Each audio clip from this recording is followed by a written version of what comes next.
Somos 35 personas conectadas. Yo le quisiera dar la bienvenida, Camila, al doctor Rodolfo Barbieri.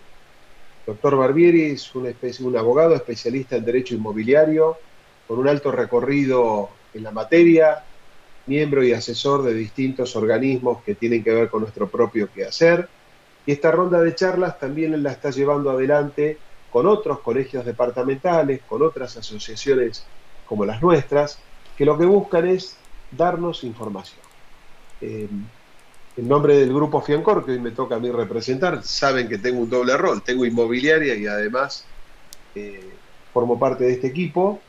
Creímos que era oportuno dar una respuesta rápida a todos nuestros colegas, así poder estar también más cerquita de la realidad de lo que estamos viviendo, ¿no?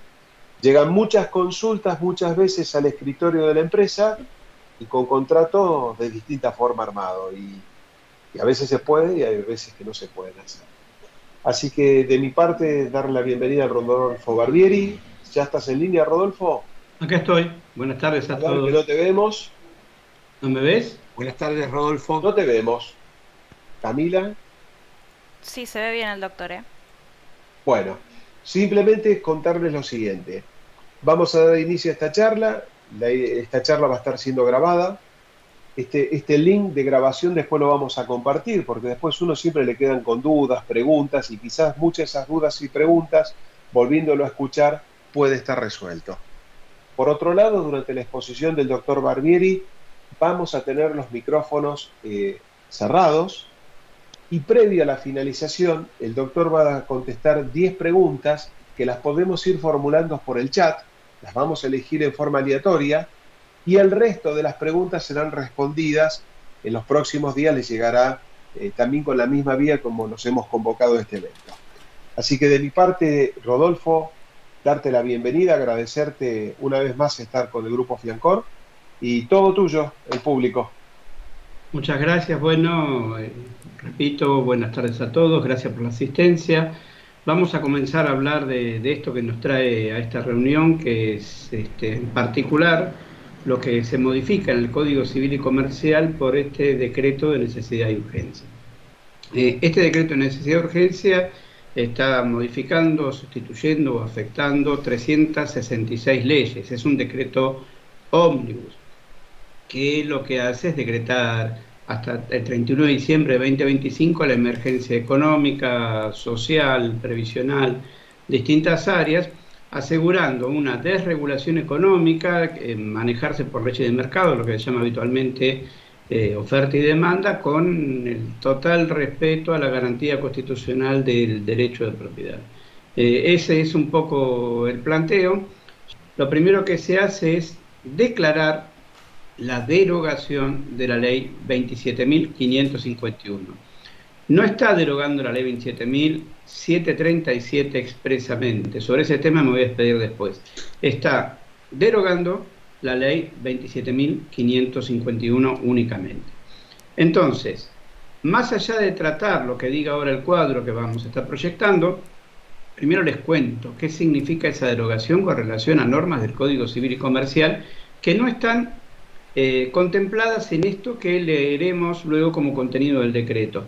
Al derogar el código, al derogar la ley 27.551, por vía de consecuencia, se está derogando el texto del artículo 75 que permitía la constitución de un domicilio electrónico. Se está derogando en materia locativa el artículo 1201, que era el que establecía las obligaciones del locador de conservar el inmueble. Si bien vamos a después analizar que hay otro artículo que habla de estas obligaciones, pero se está derogando expresamente este. Se está derogando el artículo 1203. El artículo 1203 le permitía al locatario resolver el contrato o pedir una disminución o suspensión del precio si por inconvenientes inherentes a la cosa no podía hacer uso y goce pleno o directamente no podía hacer uso y goce en modo transitorio o permanente del inmueble. Se está derogando el artículo 1209. El artículo 1209 en su momento, implementado en 2020, fue innovador. A través de ese artículo se estableció que no tenía que cargar, como a lo mejor en muchos contratos poníamos que venía cargando con el impuesto inmobiliario el locatario. A partir de ahí, esa carga la tenía que tributar el locador. No solo eso, también se estableció que tenían que pagar en cuanto a expensas lo que realmente usaba o consumía, es decir, ya no dividía entre comunes y extraordinarias, u ordinarias y extraordinarias. Porque, por ejemplo, si un locatario vivía en planta baja y no estaba discriminado por sectores del edificio en distintas categorías de expensas, sino que era algo global, y él no tenía acceso a la terraza, no usaba el ascensor, y el ascensor, obviamente, el mantenimiento entra dentro de una expensa ordinaria, podía llegar a decir, aunque fuera ordinaria, al locador: yo esto no lo pago. Discriminarlo de ahí y hacérselo pagar al locador. Entonces, esa norma se ha derogado. Ya no existe más el artículo 1209. Se ha derogado el artículo 1222. El artículo 1222 exigía para las locaciones con destino habitacional que, previo a iniciar un juicio de desalojo por falta de pago, el locador intime de modo fehaciente al locatario por 10 días, diciéndole cuál era la deuda, cuál era el domicilio de pago y todo lo relativo al apercibimiento previo de este artículo por 10 días, o sea, otorgar un plazo de 10 días, para poder sanear su situación, o sea, como última oportunidad previa a un desalojo. Esto se derogó, no existe esa obligación del locador, existió siempre. Existió ya con la ley 23.091, antes del Código Civil y Comercial. Ya no existe esta obligación. Se derogó también el artículo 1351, que al derogarse la ley 27.551, el 1351 del Código es relativo directamente, no está en la parte de locaciones, es relativo al ejercicio de la profesión de ustedes. Y ahí es donde establece únicamente respecto al honorario cómo se reparte o se comparte cuando interviene más de una inmobiliaria.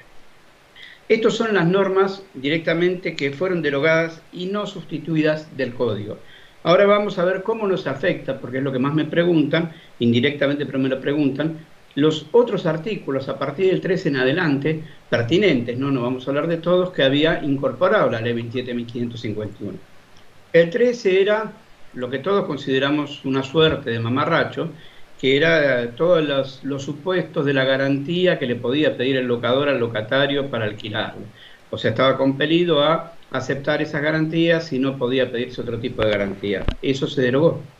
Se derogó el artículo 14, que era el que hablaba de los ajustes, es decir, los ajustes por un índice, habilitando la no aplicabilidad de la ley de convertibilidad a los contratos de locación, en un modo más libre para los contratos que no fuesen con destino a vivienda, pero circunscribiendo vivienda a la aplicación de un índice que se creó al respecto, el famoso ICL, que se compone mitad y mitad, lo que es la remuneración imponible promedio de los trabajadores estables, y por otro lado el IPC, el índice de precios del consumidor.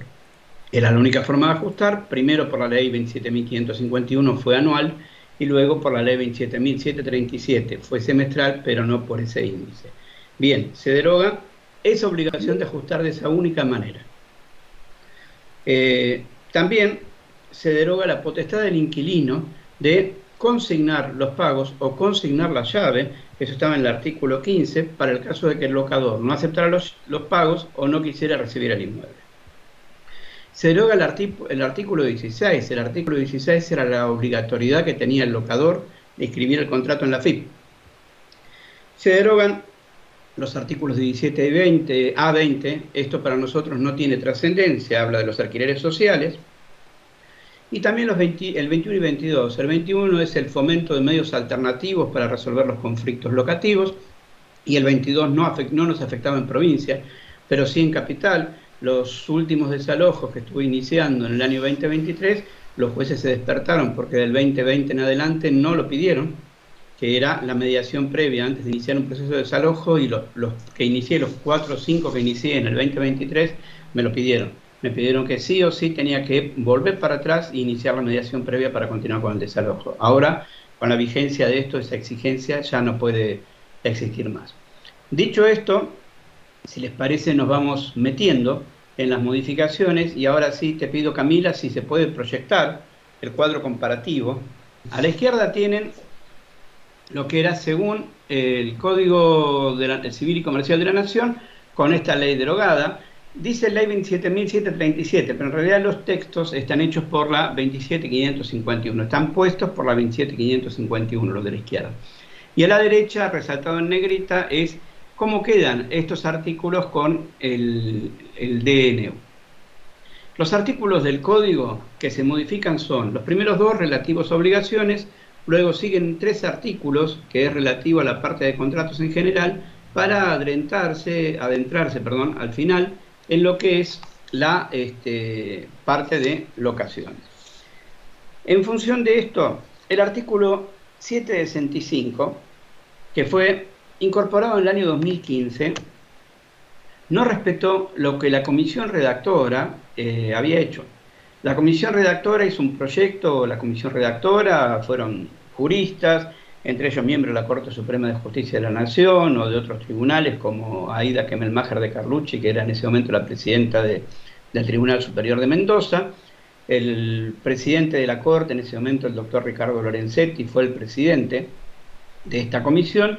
Hicieron un proyecto para crear este nuevo Código Civil y Comercial, y luego esto va al Congreso y se dicta la ley 26.994, y ahí se le introducen determinadas modificaciones, la cual una de ellas fue este artículo 765, que fue a pedido del Poder Ejecutivo Nacional, la presidencia del año 2015, en aquel momento, en agosto del 2015. Lo que ocurrió con este artículo fue que virtualmente se declara que la moneda que no tiene curso legal en el país no es moneda.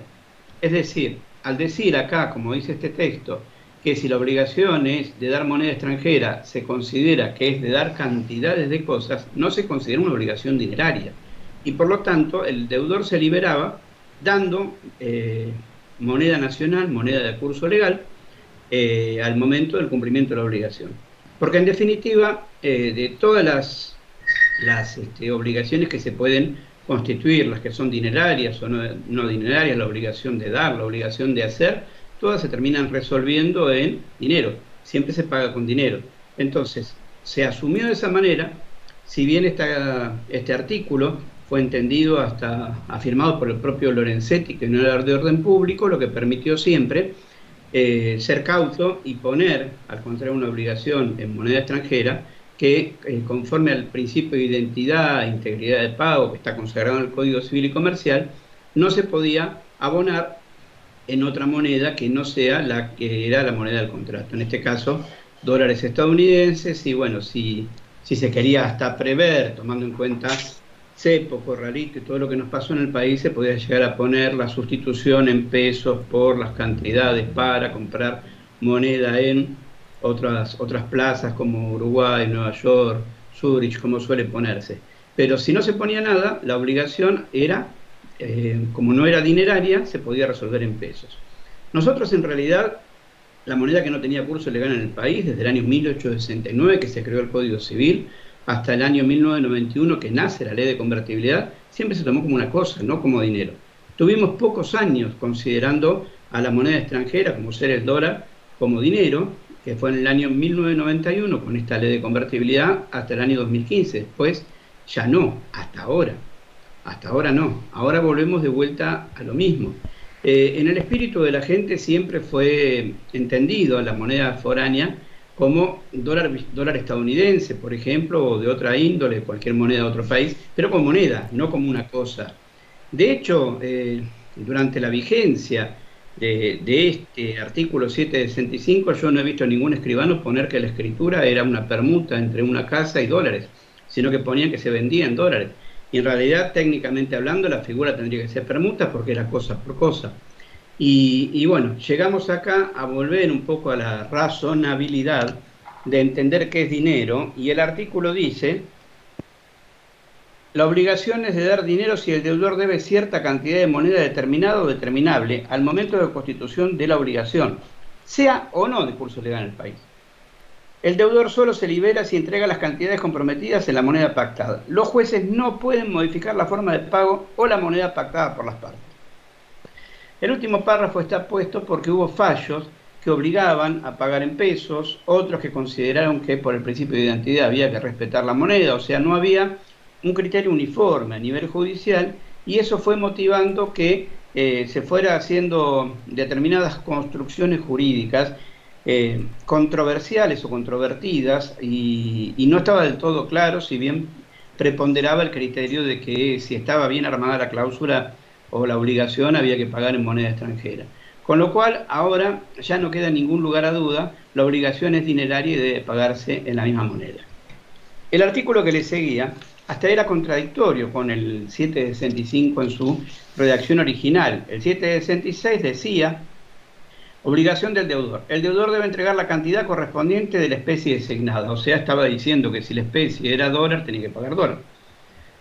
O sea que era contradictorio con el artículo anterior. Ahora, en consonancia con lo que dice el 765 sustituido, dice: la obligación del deudor, el deudor debe entregar la cantidad correspondiente a la especie designada, y agrega: tanto si la moneda tiene curso legal en la República como si no lo tiene. O sea, queda bien clara la idea que el que se endeudó en yuanes, dólares, euros, libras, lo que sea, debe pagar eso.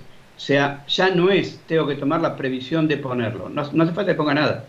Se entiende que tengo que pagar en la misma moneda en la que me obligué. A partir de ahí, los 3 artículos siguientes, modificados o sustituidos, tienen que ver con los contratos como normas generales relativas a todos los contratos.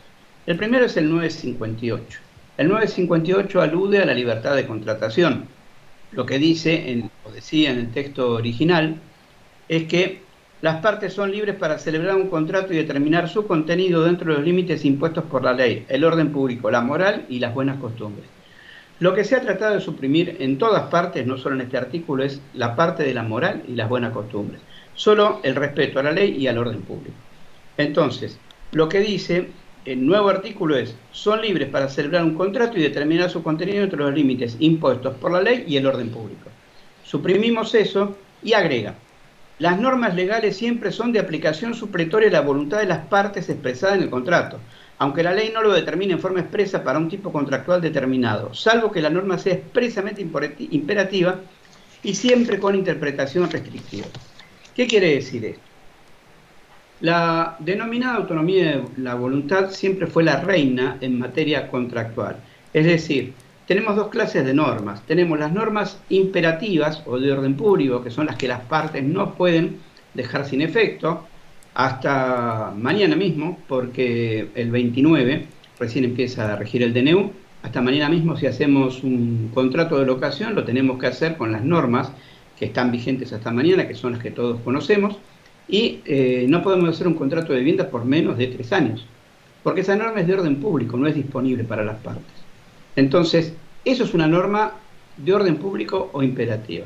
¿Cuáles son las normas dispositivas o supletorias? Aquellas que, si las partes no pusieron nada en el contrato para dejarla sin efecto, van a regir en forma supletoria de su voluntad.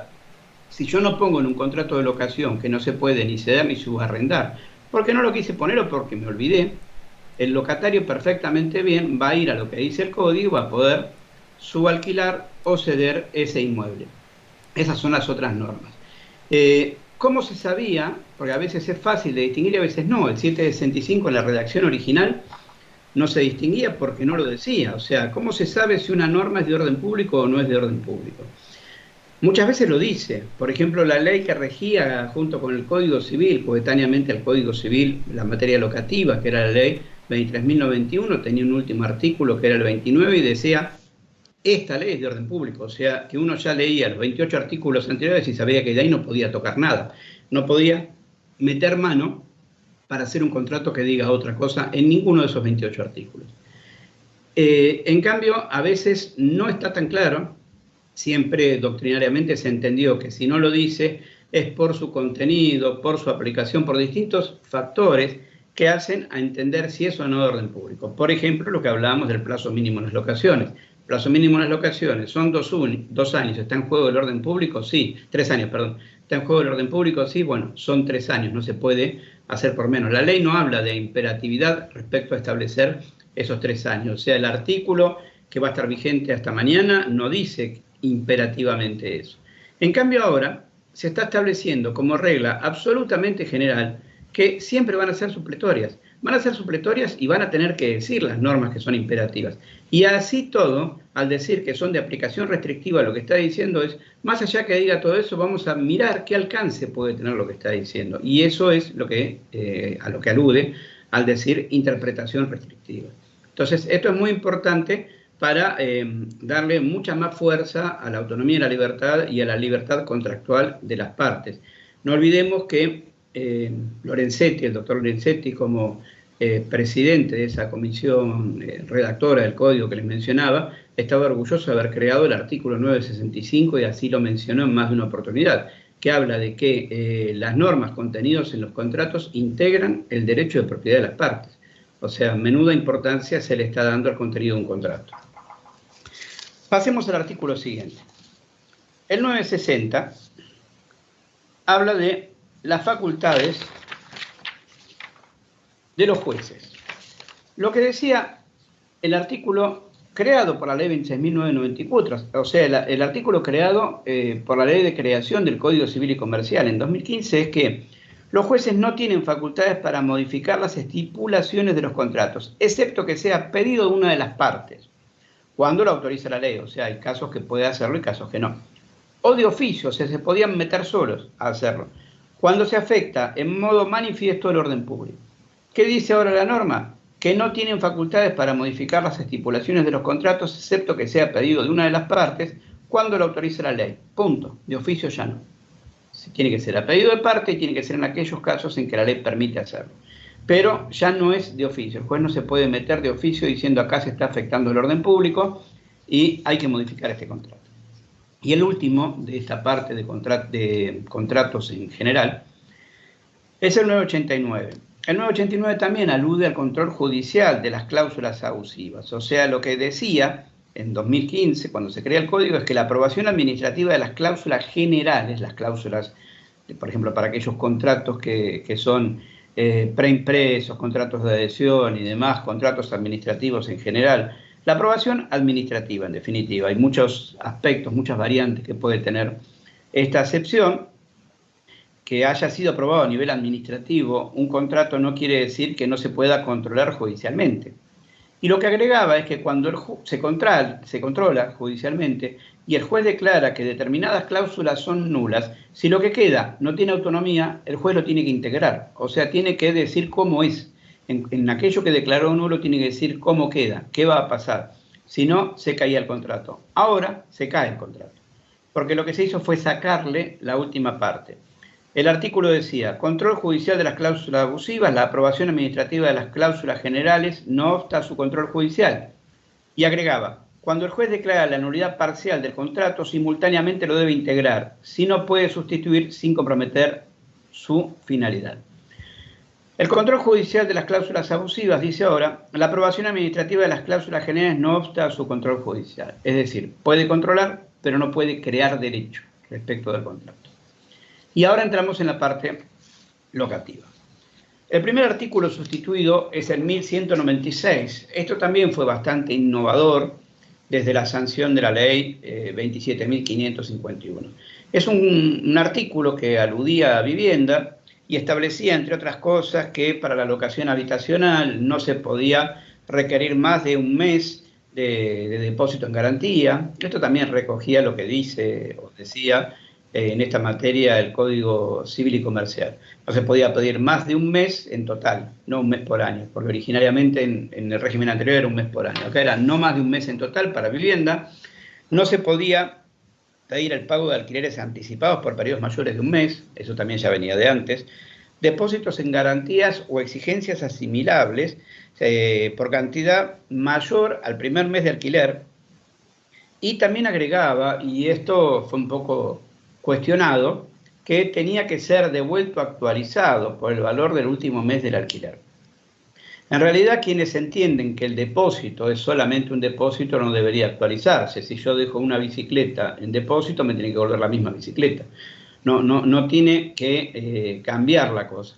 Pero en realidad es un depósito no en interés del que deposita, sino en interés del otro. Entonces, así podemos decir que en derecho se asimila a otra figura, que es lo que se llama prenda irregular, o sea, una prenda donde se deja algo pero ese algo al ser irregular es un bien fungible como el dinero y se va a poder sustituir por otra cosa. O no, pero bueno, si fuera una prenda irregular, se podría entender la actualización. De todas formas, esta norma, junto con lo que es el resto del artículo, que habla de que, ya les leo, que el pago de valor llave o equivalentes no se podía cobrar, tampoco se podía hacer firmar al locatario pagarés o cualquier otro documento que no forme parte del contrato, ha quedado derogado y ahora muy sencillamente en un texto muy corto, como ven ustedes a la derecha, el artículo dice fianza, garantía y periodicidad de pago. Aclaro primero con el título que cuando habla de fianza no habla de un tercero fiador o codeudor solidario, que esa figura nunca estuvo dentro de materia locativa, porque los contratos de fianza y de depósito en realidad son dos contratos accesorios que se agregan al contrato de locación para establecer tanto un depósito en garantía como un depósito, como una garantía de un tercero en principio, que sea el que garantice el cumplimiento de las obligaciones del locatario. Cuando habla de fianza, garantía y periodicidad de pago, lo que dice es que las partes pueden determinar libremente las cantidades sin moneda entregada en concepto de fianza o depósito. O sea, acá lo está tomando como sinónimo. En garantía, fianza o depósito en garantía. Y la forma en que serán devueltas al finalizar la locación. Las partes pactarán libremente la periodicidad del pago. O sea, yo puedo cobrar cada 6 meses, una vez por año, cada 4 meses, como quiera. Pero nunca en menos de un mes. Termina el artículo diciendo las partes pactarán libremente la periodicidad del pago que no podrá ser inferior a mensual. O sea, puedo fijar libremente el precio, que ahora lo vamos a ver, puedo establecer el plazo libremente en cualquier destino locativo, pero lo que no puedo hacer es requerir, por ejemplo, pagos semanales. Y de ahí pasamos al artículo 1198. El 1198 era el que establecía el plazo mínimo para la locación de inmuebles, que era justamente para todos los contratos, para cualquier destino locativo habitual, o sea, formal, digamos, el tradicional, vivienda o industria, comercio y profesional en 3 años. Ese es el plazo mínimo que tenemos establecido hasta mañana, repito. Y este artículo ahora fue sustituido porque era 2 años en el código y los 3 años nacieron a partir de la ley 27.551. Este artículo ahora dice, plazo de la locación de inmuebles. El plazo de las locaciones con cualquier destino será el que las partes hayan establecido. En caso de que no se haya establecido, es decir, ahora vamos a los plazos, pero volvemos de vuelta a esa autonomía de la voluntad que les leí antes. Rige en forma supletoria. Que la parte ponga lo que quiera. El problema es si no lo pone. Si no lo pone y hablamos de una locación temporal, una locación transitoria, como dice la norma, se va a guiar por usos y costumbres. Por ejemplo, hay una publicidad de un departamento en Mar del Plata con destino vacacional, yo lo alquilo, se alquila por semana, lo alquilé por una semana, el locador no puso el plazo, yo tampoco le dije que lo ponga, y quedó así. Entonces quedó así, pasa la semana y me quiero seguir quedando. Obviamente ahí si aplican uso y costumbre me voy a tener que ir. En los otros destinos, en vivienda, si las partes omitieron poner el plazo a ser de 2 años y en los restantes destinos, como dije, comercio, industria o profesional, va a ser un plazo de 3 años. El artículo que seguía, el 1199, eran las excepciones al plazo mínimo legal.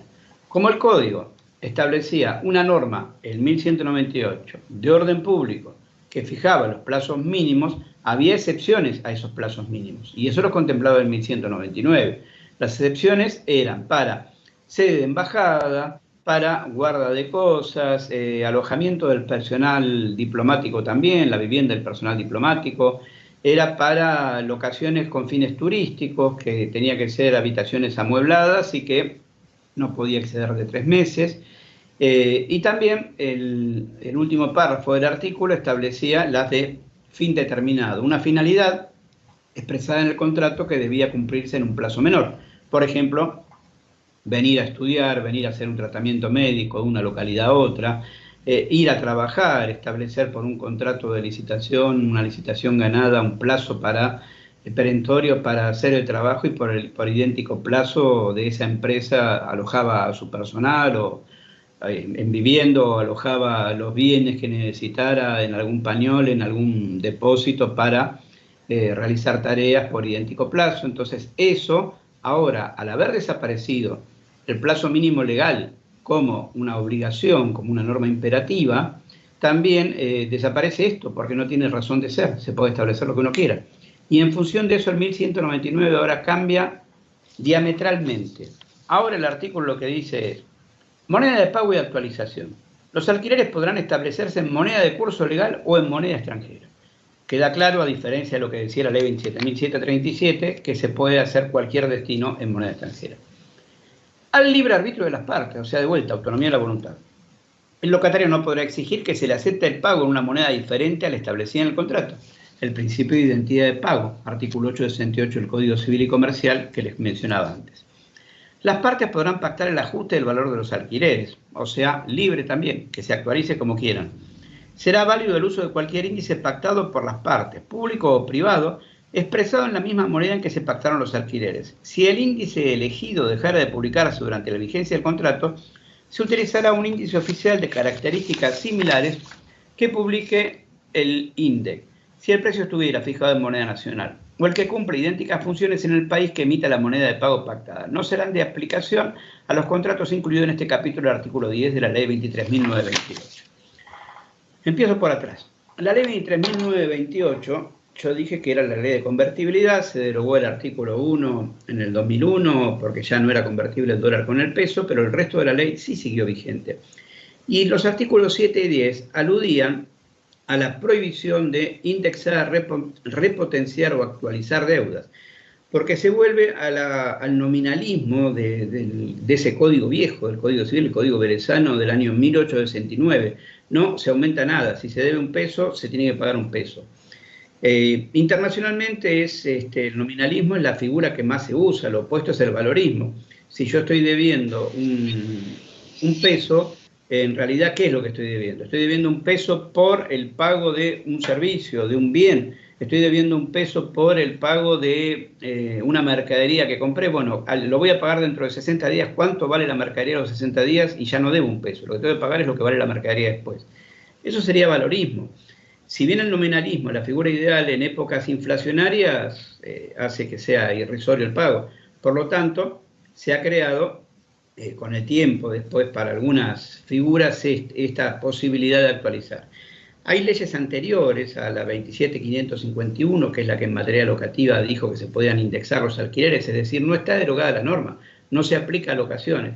Y no es el primer antecedente, porque ya antes, por otras leyes, bajo la presidencia del ingeniero Macri, también se decretó que se podía utilizar para las construcciones, las ventas en pozo, el índice CAC, que todos conocemos, de la Cámara Argentina de la Construcción, que se publica semanalmente, y hay otros créditos, como el de casa propia, que tiene su índice, Procrear, lo que es el famoso CBS, coeficiente de variación salarial, el SER. Entonces, este tipo de cuestiones se fueron estableciendo excepciones para este tipo de cuestiones y también para la parte locativa.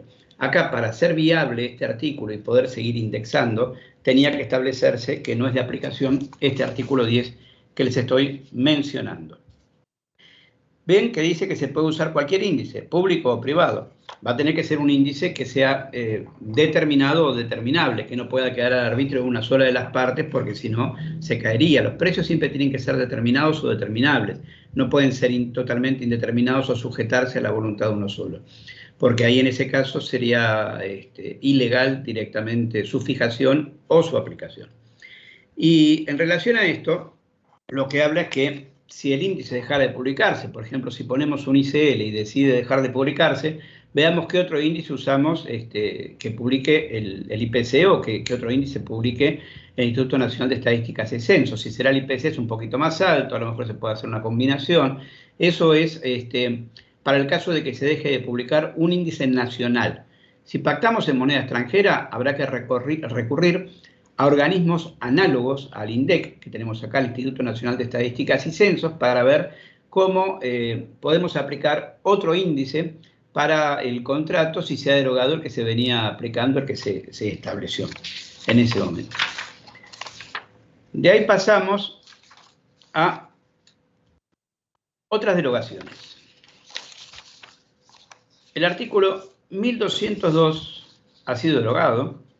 Era el que le daba la obligación al locador de pagar las mejoras necesarias que hiciera el locatario en la cosa, aunque no las haya convenido si el contrato se resolvía sin culpa del locatario. O sea, habla de mejoras necesarias. Mejoras, reparaciones, arreglos se pueden tomar como sinónimo y tenemos tres categorías: necesarias, voluntarias y útiles. Necesarias, útiles y voluntarias. Las necesarias son aquellas que sí o sí hay que hacer para conservar o reparar el inmueble. Las útiles son aquellas que pueden hacerse o no, hacen a una mejor calidad de vida o de aprovechamiento de la cosa. Y las voluntarias son de mero recreo. Ejemplo, se rompe la conexión de gas y eso es necesario arreglarlo. Útil, cambiar los cables de tela que ya son muy viejos, si bien anda bien, funcionan bien, no hay desperfectos, los puede llegar a ver y poner los cables modernos en lo que es la instalación eléctrica, bien, entonces también eso habría que hacerlo como una mejora útil. No es necesaria porque no amenaza problema, pero sería útil.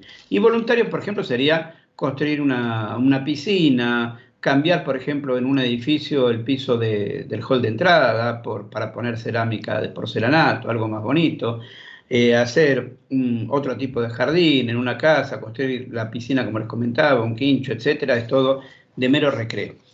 El locador siempre tuvo que pagar las necesarias. Las necesarias, a su vez, tienen dos subcategorías, que pueden ser las urgentes y las no urgentes. Las urgentes son las que no admiten demora, que hay que hacerlas ya, como por ejemplo si se rompe la puerta de entrada. En un local se le rompe toda la vidriera, hay que cambiarla antes de que lo intrusen.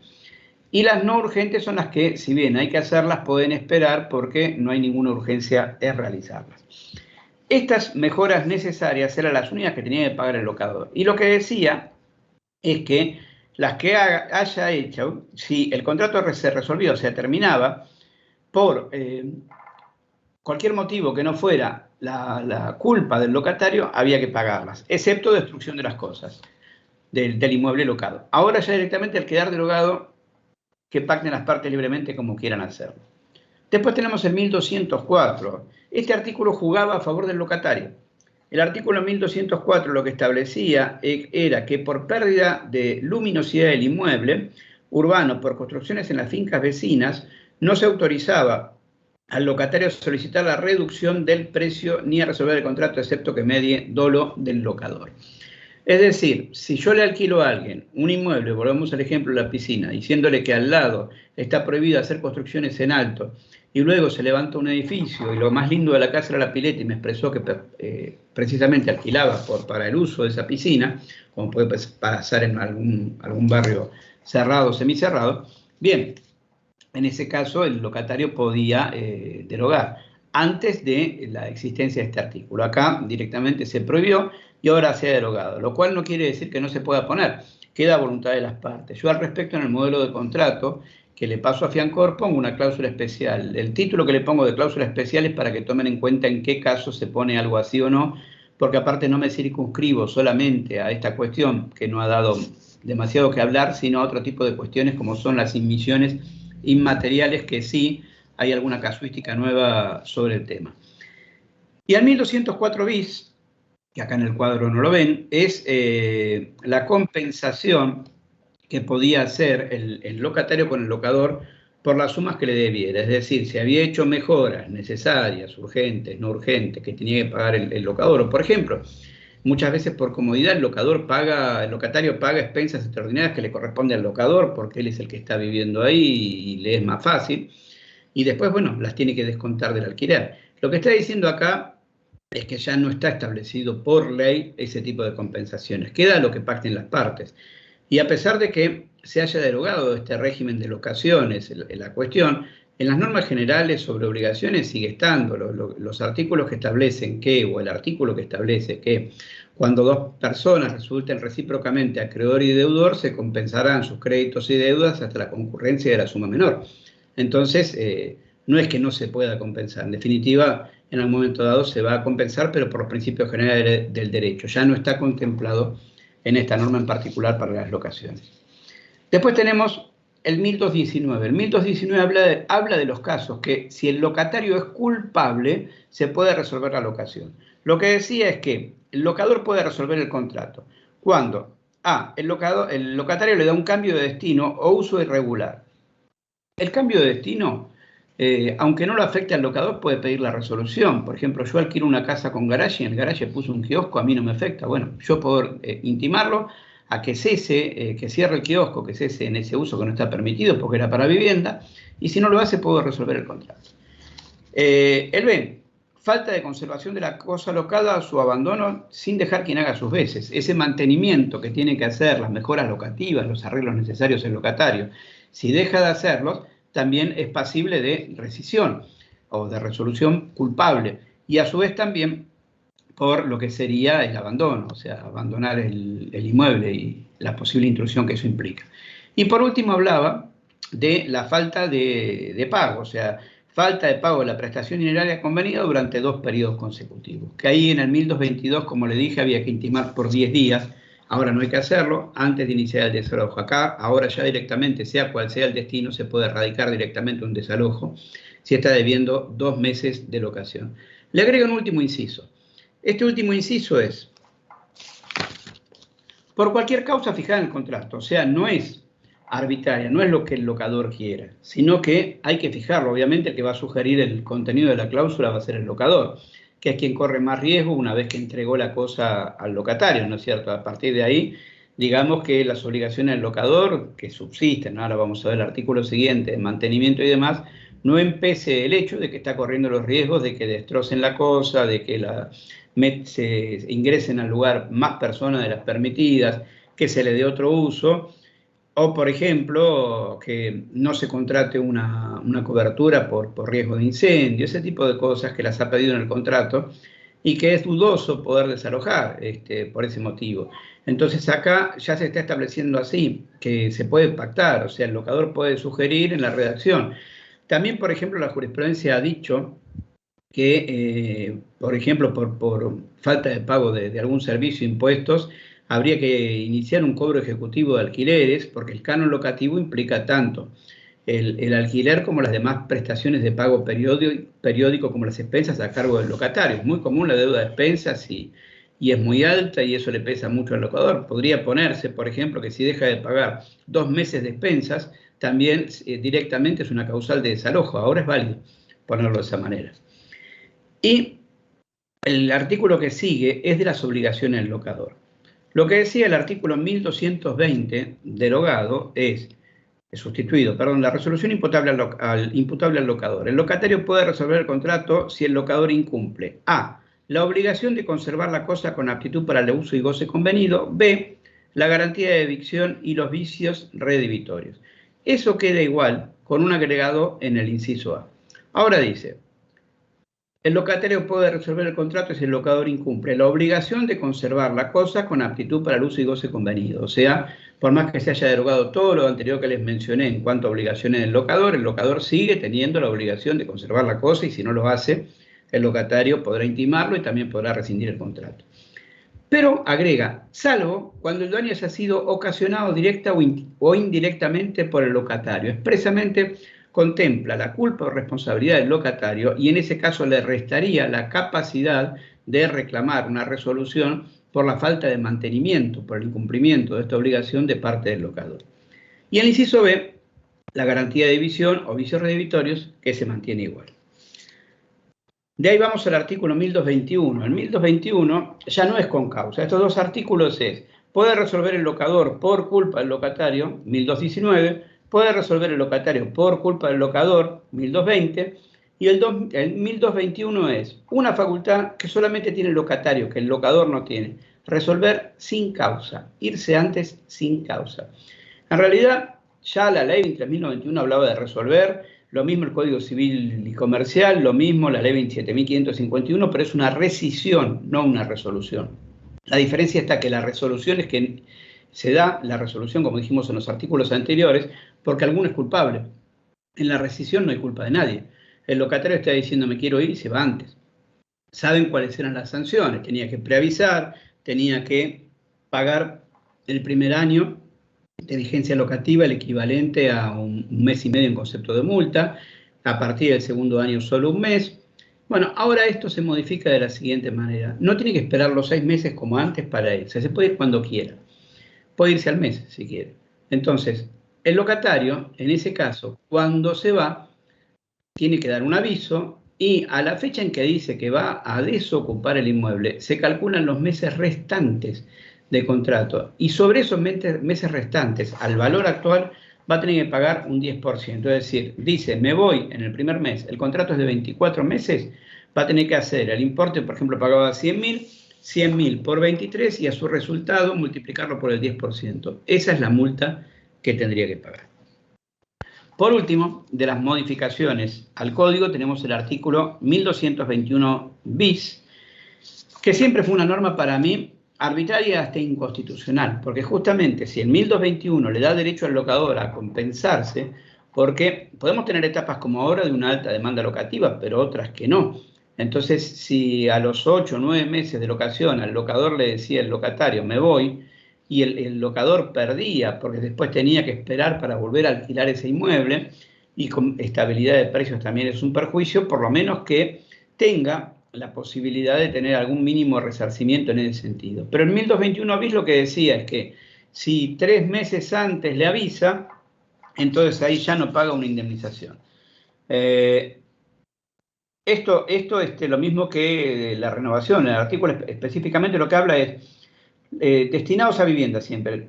Dentro de los 3 últimos meses de la relación locativa, cualquiera de las partes podrá convocar a la otra, notificándola en forma fehaciente a efecto de acordar la renovación del contrato. Si bien habla de las dos partes, es una norma pensada en beneficio del locatario.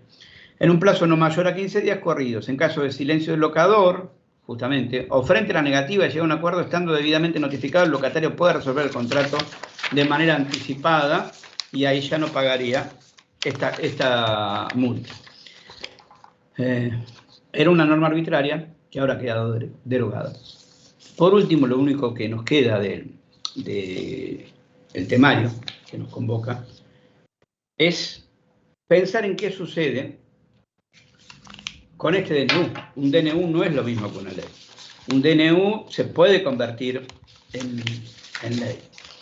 El presidente de la Nación, según la Constitución, tiene facultades legislativas. Por ejemplo, todos sabemos que no sale ninguna ley publicada en boletín oficial si previamente no pasó por el Congreso, obviamente, que la dictó, y luego se eleva al Poder Ejecutivo. El Poder Ejecutivo la puede promulgar, puede guardar silencio y dentro de los 10 días quedar promulgada de hecho, o el Poder Ejecutivo también la puede vetar en forma total o la puede vetar en forma parcial si lo que deja de la ley tiene autonomía.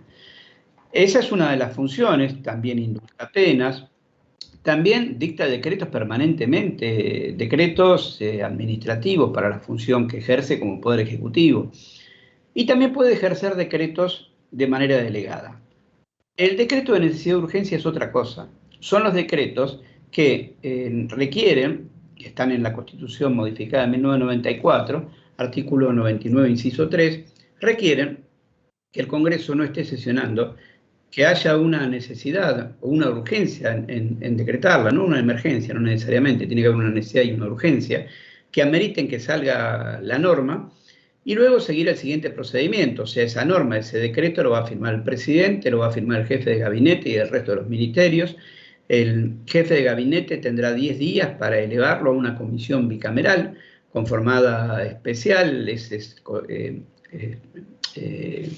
bicameral permanente, pero se conforma en ese momento 8 miembros de cada Cámara, que tienen que juzgar más que nada, hacer un control de legalidad sobre ese DNU, porque luego será el Congreso quien resuelve en última instancia si ese DNU debe revocarlo o incluso puede dictar una ley derogándolo.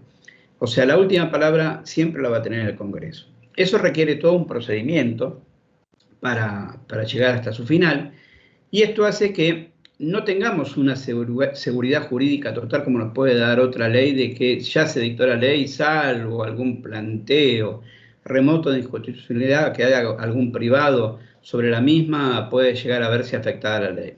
Acá hablamos de un decreto ómnibus, no hay antecedentes de derogación de otros DNU del 96 para acá, pero tampoco hubo nunca un decreto ómnibus que modifique, sustituya o derogue en forma total o parcial 366 leyes. Con lo cual es todo un desafío. A lo mejor veremos mañana, el día de mañana, proyectos por separado de ley u otros decretos sustituyendo, no lo sé. Lo cierto es que el Congreso tiene que limitarse a revocar o a derogar. No puede analizar, no puede hacer tachas, no puede hacer enmiendas, no tiene que hacer nada. Esto es válido o esto no es válido. Entonces, la pregunta, a lo mejor, y la respuesta para darle seguridad jurídica a nuestros clientes respecto de la aplicabilidad del mismo, es que mientras siga vigente, es derecho vigente. Y no es que se va a declarar una nulidad absoluta del DNU, es decir, no es que se va a declarar todo lo que se haya hecho a su amparo como algo inexistente. Es bien válido. Como ahora siguen todavía coexistiendo contratos hechos con el régimen del Código Civil y Comercial, contrato de locación, con el régimen de la Ley 27.551, de la 27.737, y va a haber también con el régimen del DNU. Los anteriores son todos regímenes, salvo el de la 27.737 o 27.551 modificada por esta última, que están vigentes hasta mañana. A partir del viernes regirá el DNU. Pero lo cierto es que mientras la ley rige, sigue vivo el derecho en relación al contrato. Y así hasta con contratos celebrados con el régimen que estuvo del 2015 hasta el 2020, en tanto y en cuanto se sigan prorrogando o no haya vencido un plazo. Recordemos que el 1197 establece como plazo máximo para vivienda 20 años y para los restantes destinos 50. En el caso de que el contrato no se haya dejado morir, de alguna manera, ya sea por una extensión del plazo o porque aún no ha vencido el plazo, esos contratos están vigentes. Hay una ultraactividad normativa. Las normas del contrato siguen vivas para el contrato, aunque no estén vigentes con relación a distintos contratos que se puedan hacer posteriores a su derogación. Así que bueno, esto sería un poco todo el pantallazo general teórico. Espero que haya sido claro para que me hayan podido entender, y quedo a disposición para las preguntas que quieran hacer. Bueno, Rodolfo, toma un poquito de agua. La verdad que es muy claro, es complejo también a veces comprender la dinámica en materias jurídicas si uno no tiene una formación profesional de ese rubro, ¿no? Uh-huh. Yo creo que pasa en blanco y negro un montón de puntos que teníamos dudas, y creo que a partir de mañana con el nuevo DNU vamos a poder entender un poco más hacia dónde va esta modificatoria. Un poco para todos los que están acá en la sala participando, nosotros les vamos a compartir este documento que recién el doctor Barbieri nos mostraba sobre la vigencia de lo derogado con lo anterior, como un material de ayuda, de apoyo, que pueda servirles a interpretar un poquito todo este temario tan amplio, ¿no? Quizás pensando en mañana, habría que quizás organizar alguna charla para hablar de principios básicos de contrato, ¿no? Me parece que estaría bueno una materia contractual que es específica del derecho, como para poder unificar muchos criterios que seguro entre nosotros los tenemos a criterio dispar. Agradecerte este espacio. Acá hay bastante actividad en el chat. Camila, ¿querés elegir algunas preguntas que hubo en el chat? A ver si le puedo dar respuesta al doctor. La idea es responder unas 10 preguntas, y con estas preguntas, algunas otras que puedan quedar en el tintero, por favor, hacérnoslas llegar, que la vamos a estar respondiendo en estos próximos días. Cualquier recurso que se plantee hoy, acá era una declaración de certeza sobre la constitucionalidad o inconstitucionalidad, no han provocado un daño aún a nadie el DNU, justamente porque no está vigente. Entonces, cualquier recurso que se intente hoy, la justicia necesariamente lo tiene que calificar como prematuro. El presidente de la Nación dijo el día 21, cuando le preguntaban sobre la vigencia, dado que omitieron poner desde cuándo entraba en vigencia este decreto, que entraba en vigencia inmediatamente, o sea, el mismo 21. ¿Por qué? Porque si se ha declarado la emergencia económica, era así. Esto es una interpretación personal, porque en definitiva no es así. Lo que dice el Código Civil y Comercial en el artículo 5 es que si no establecen plazo, entran en vigencia a los 8 días corridos de su publicación en el boletín oficial. Si fue publicada el día 21 de diciembre, entra en vigencia el viernes 29 de diciembre. A partir del 29 ustedes pueden hacer todos los contratos que quieran. Hoy no, y mañana tampoco, con este DNU. Creo que lo dije, no es nulo, no es inexistente, no es nulo de nulidad absoluta. Todo lo que se haga es perfectamente válido. Si hoy hacen un contrato por 10 años, estamos dentro de los máximos legales, de vivienda, por ejemplo, por 10 años estamos dentro de los máximos legales y era derecho vigente y válido. A partir del 29 es válido. Así que no va a poder ser nunca declarado nulo o anulable o inválido el contrato que ustedes hagan. Lo que es la interpretación de la prelación normativa en relación a los contratos no se ha modificado.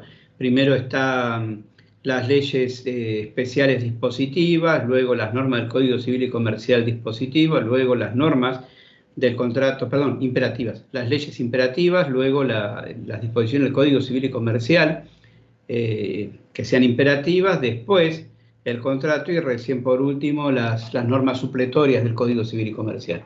Esta interpretación, esta pirámide, esta jerarquía para la interpretación de las leyes no se modificó. Lo que se hace es darle mucha más autonomía a la voluntad, por decirlo de alguna forma redundante, es más autónoma la autonomía de la voluntad. ¿Por qué? Porque antes existía la duda de si una norma era o no era imperativa. Ahora, si no lo dice, no es imperativa. En materia contractual, porque lo que se está modificando es el artículo 958, que es para contratos en general, no en otras materias de derecho. En materia contractual es la reina más que nunca la autonomía de la voluntad para poder celebrar contratos, pero habrá alguna norma imperativa, obvio que sí.